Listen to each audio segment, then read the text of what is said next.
खानेवाल के गांव में अलीशा नामी लड़की एक काम से घर से निकलती है, जहां उसे औबाश लड़के हरासा करना शुरू कर देते हैं, तंग करते हैं और उसके साथ बदतमीजी करना शुरू कर देते हैं। अलीशा का भाई भी वक्त पर आ जाता है और अपनी बहन की इज्जत की हिफाजत के लिए वो आगे रहता है। भाई जो है आईसीयू में दाखिल है और उसकी हालत बहुत ज़्यादा तशवीशनाक बताई जा रही है। बहन कुछ कदर बेहतर है। क्या पाकिस्तान में आज भी हवा की बेटियों की इज्जत महफूज है? खानेवाल के एक गांव में चक 168 में एक वाकया पेश आया, जिसे देखने सुनने के बाद इंसान का कानून से, इंसाफ से और ख़ास तौर पर ये बड़े हुक्मरानों और अदारों से यकीन उठ जाता है, दिल उठ जाता है कि जब ये एक मिडिल क्लास आवाम को, जब ये अपनी आवाम को एक तहफ़्फ़ुज़ फराहम नहीं कर सकते, तो इनका क्या फ़ायदा इतनी बड़ी कुर्सियों में बैठने का। अब होता कुछ यूँ है कि खानेवाल के गांव में अलीशा नामी लड़की एक काम से घर से निकलती है, जहां उसे औबाश लड़के हरासा करना शुरू कर देते हैं, तंग करते हैं और उसके साथ बदतमीज़ी करना शुरू कर देते हैं। वो उन लड़कों को मना करती है और उन्हें इनकार करती है।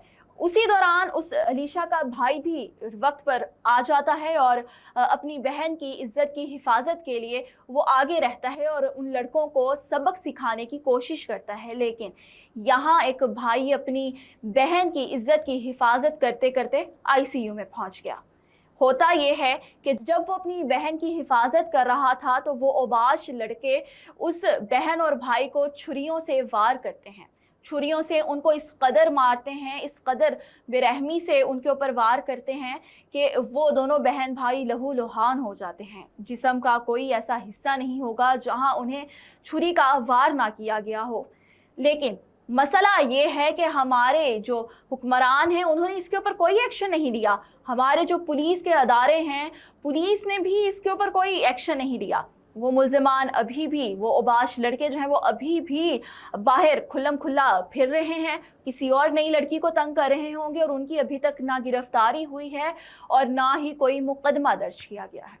यहाँ पर अगर कोई और शहर की कोई लड़की होती जिसने पैंट शर्ट पहनी होती, या कोई और इस बोल्ड लिबास में कोई लड़की होती, तो उसको फ़ौरन कहा जाना था कि इस लड़की ने ही कुछ किया होगा, तो लड़कों ने इसे तंग किया, लड़की ने ही लाइन पास की होगी। यानी कि यहाँ पर अपने बेटों की तरबियत नहीं करते लोग।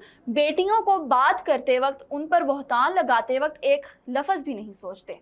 इस कदर ये लोग जो हैं अपने इंसानियत भूल चुके हैं कि उन्हें किसी चीज़ का एहसास नहीं होता कि क्या सही है क्या गलत। अब इसका कंक्लूजन ये है कि वो भाई जो है आईसीयू में दाखिल है और उसकी हालत बहुत ज़्यादा तशवीशनाक बताई जा रही है।